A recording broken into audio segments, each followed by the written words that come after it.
So kanina po, we talk about the law enforcement aspect of RA 11930.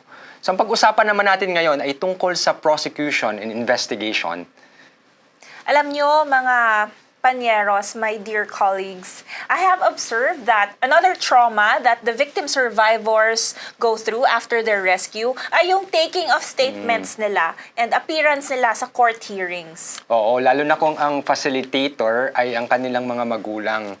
Talagang napakabigat sa pakiramdam ng mga bata na sila ay ma-involve sa ganung proseso, sa pagkakaso, sa kanilang mga magulang, at maging even maging testigo laban sa kanilang mga magulang dahil sa pang-abuso na nagawa sa kanila.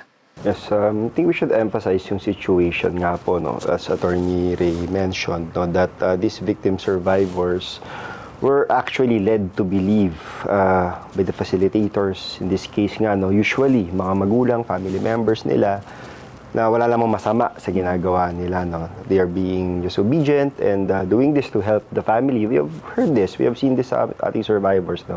Kailangan para makakain, makapag-school, and makapag-provide for the family. Yeah, and so you can tell the confusion actually whenever we rescue children. That they're confused bakit hinuli yung nanay at tatay nila. Because in their eyes, they weren't doing anything wrong. Nothing wrong was happening.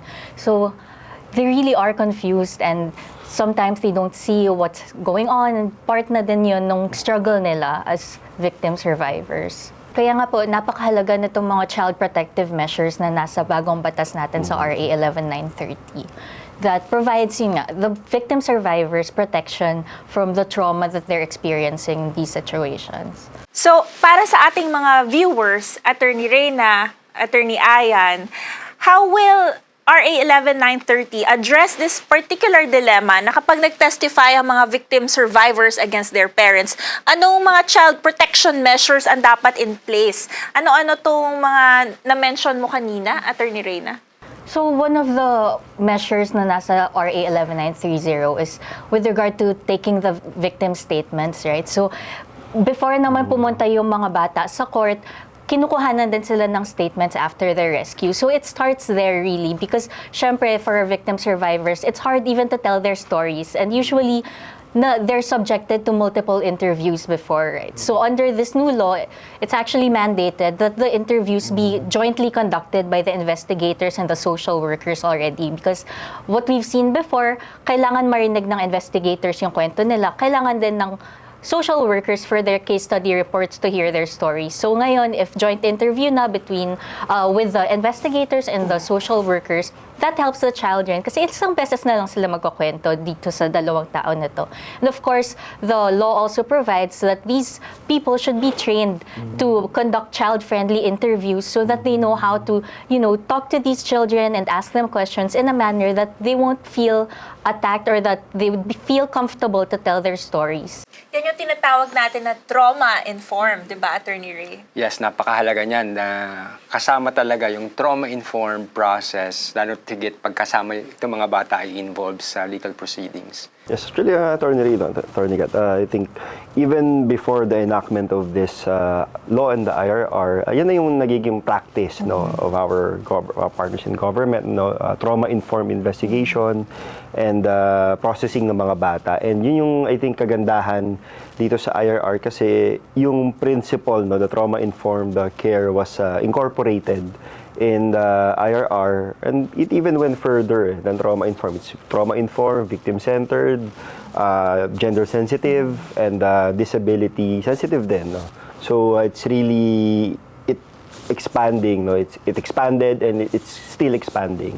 At yan, napaka-importante nito kasi ito talagang gusto natin mangyari sa ating public justice system and even in any proceedings involving children, that their best interest will be promoted and protected. At yun ang maganda nakita natin dito sa bagong batas, sa RA 11930, sa IRR. Talagang nakasentro siya sa victim or sa survivor at yung kanyang karapatan ay napangangalagaan pa as the child goes through the legal process. Actually nga, Attorney Ray, it's really good that the best interest of the child is really what I would say enhanced, or mas nagbibigay focus. In fact, under the new law, hindi required na pumunta ang bata sa court, no? So but there are several stages, no? Arraignment, pre-trial, hearings, no? Usually before, we've seen na kada hearing pinapapunta yung bata, but now they're not required to be there. Required lang sila kung magte-testify sila.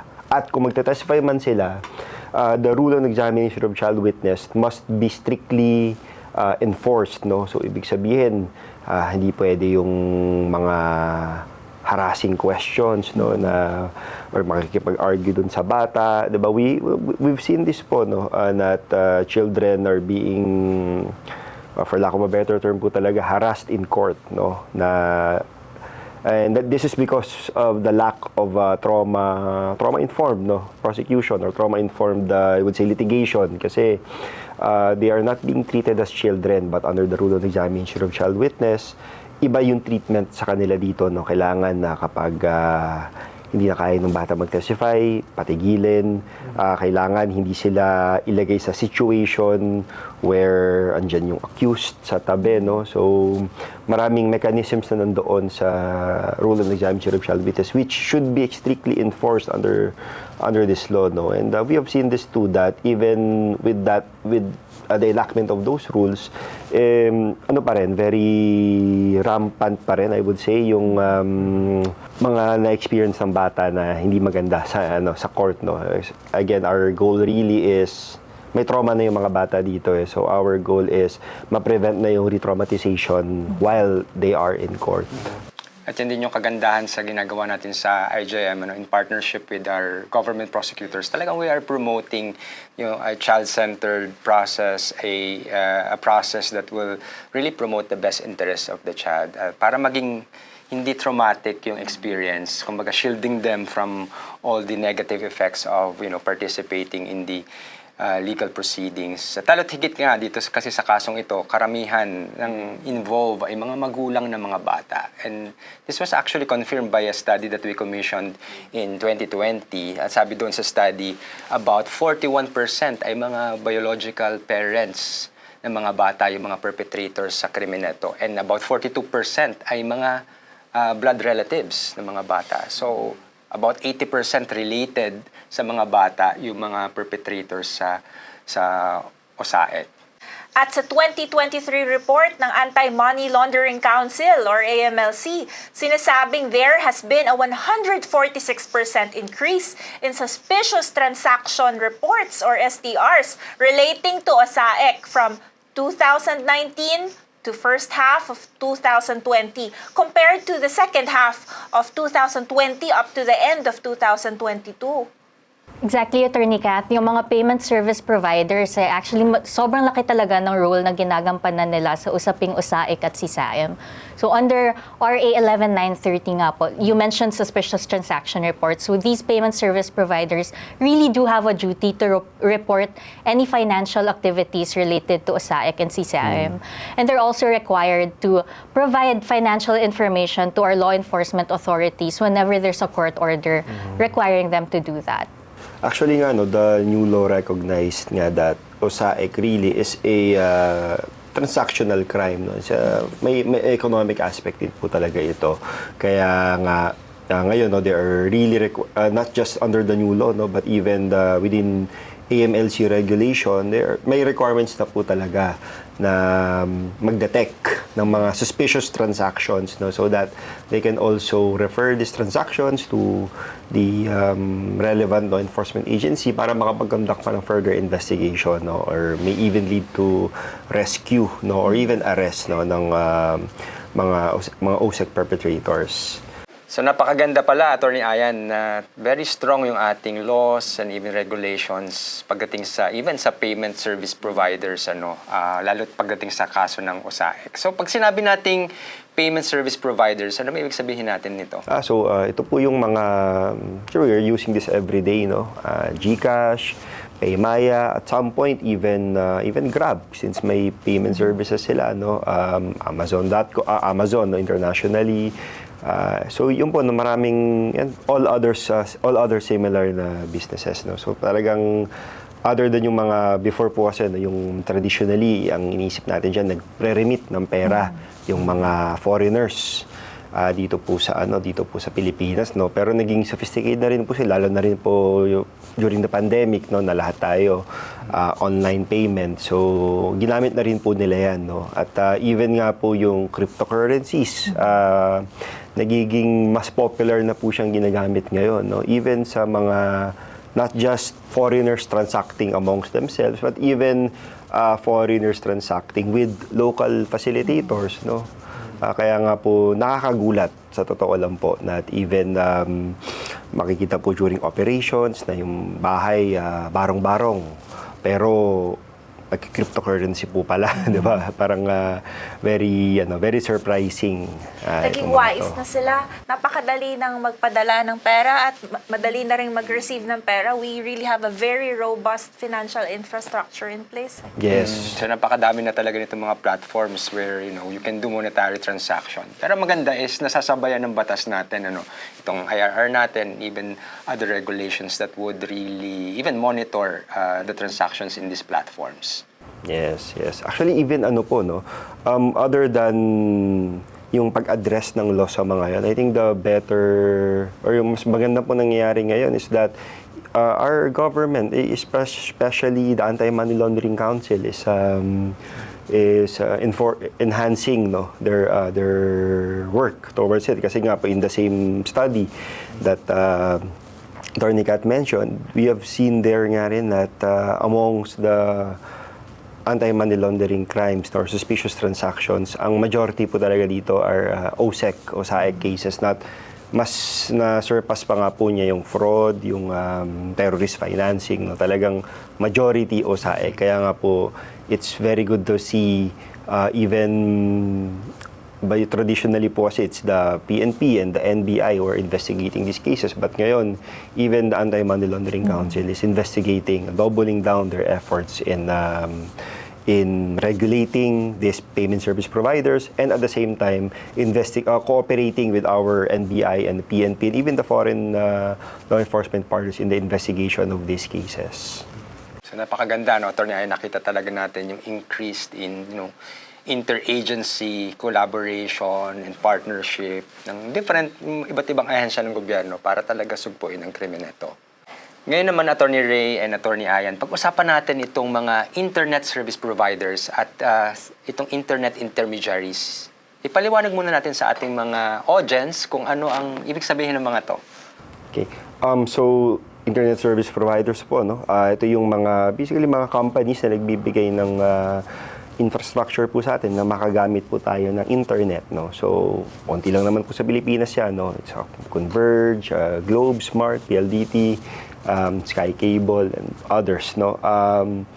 Ang internet intermediaries naman po, ito yung mga services na ginagamit natin sa internet, yung mga apps na ginagamit po natin pang-araw-araw, no. So, may mga e-commerce platforms for e-commerce intermediaries. So that would be Shopee, Lazada, Grab,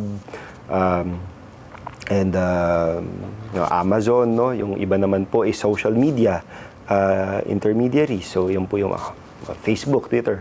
And then also mga internet payment service providers, kasama rin po siya sa definition ng internet intermediaries, as well as yung mga web hosting providers, no, yung mga nagbibigay po ng websites or nagbebenta ng websites, web names sa mga businesses. So yun po, marami po, all-encompassing yung term na internet intermediaries. Attorney Ayan, per RA 11930, what are the duties of these ISPs and internet intermediaries? Okay, so in a nutshell, primary duty po talaga nila is to adopt policies, technologies, frameworks in their own organizations, in the services that they provide to mitigate or even eradicate yung pagkalat po ng mga CSAMs in their platforms, no. They're also mandated, again, as I mentioned earlier, they're mandated to preserve data so that the law enforcements can get those data, no, as evidence, and they are also mandated to provide this traffic data and subscriber or registrants information upon a validly issued subpoena by the NBI, by the PNP, and even the prosecutor's office. Isa rin pong magandang obligation po nila or duty nila is to block access and take down CSAMs and even accounts related to CSAMs upon notice from the government or even private sector. They're also mandated to fully cooperate with our law enforcement agencies here and abroad even. So generally yun po yung mga obligations ng ating internet intermediaries and ISPs. Alam nyo, di ba very strict ang ating Data Privacy Act? So ano naging workaround dito? Ano naging solution under the new law para yung mga subscriber information ay pwedeng ma-share na directly with law enforcement agents? Pwede ba yan na i-report na nila kahit hindi sila nakaka-receive ng subpoena o letter request? May mandate ba sa mga ISPs na dapat mag-report sila kasi increase na yung accountability nila ngayon? Actually, that's also one of their duty to report suspicious activities and hindi lang hindi lang internet service providers or intermediaries. Actually, kasama nga rin po dito yung mga establishments. Kasi remember, this law, hindi lang naman po sa online yan. Even, meron pa rin, meron pa rin physical component yan.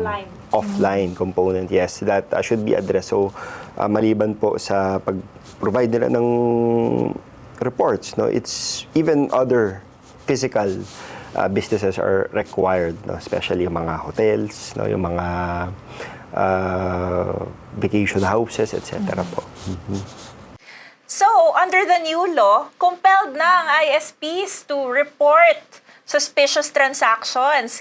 Kaya para sa mga nanonood ngayon na merong plano na mag-abuso ng mga bata o ginagawa na tong pang-aabuso sa mga bata sa kanilang pamilya o sa kapitbahay o kahit hindi nila kakilala pero tinatraffic nila yung mga kabataan sa kanilang neighborhood o sa munisipyo nila o sa city nila, mag-ingat kayo dahil hindi na kayo freely o malayang magagawa yan. Tandaan nyo, ang mga ISPs, pwede nang i-report ang suspicious transactions. Tama, Attorney Kat, kaya dapat yung mga may balak gumawa ng ganitong krimen, mag-isip-isip na sila. Dahil, dahil sa bago nating batas, sila ay madidiscover, sila ay madidetect, and the full force of the law will be applied to them. And speaking of the full force of the law, itong batas na ito ay merong napakataas na penalty sa crime when you commit the USAID crime. Ang pinakamataas dito, Attorney Ayan, ano nga? Life imprisonment. And a fine of 5 million pesos. Wow, so napakataas talaga. At even other acts defined in the law, di ba, as high as reclusion temporal to reclusion perpetual, which is 20 years and 1 day to 40 years. At kung maraming counts yun, mag-cumulative siya ang sentensya sa'yo Oo, So, kaya yung iba, nakailang 20 years sila o nakailang life imprisonment sila. Sa mga napakonvict na ng ating mga government partner prosecutors na nasuportahan din kahit papaano ng IJM. Tama yon. Talagang pinapaigting na talaga yung pagpapatupad ng batas ito kasi nakita natin ang dami ng naaresto at ang dami ng napoprosecute ngayon. Talagang hindi na pwedeng magtago yung gumagawa ng krimen ito. Dati sabi natin, this crime is done in secrets because this is done in the confines of the homes. Pero ngayon talaga, because of this new policy, new law, and even the increasing and proactive strategies ng ating government to defeat this crime, ay talagang marami ng napapanagot sa batas. Let us pause for a short break. Don't go away!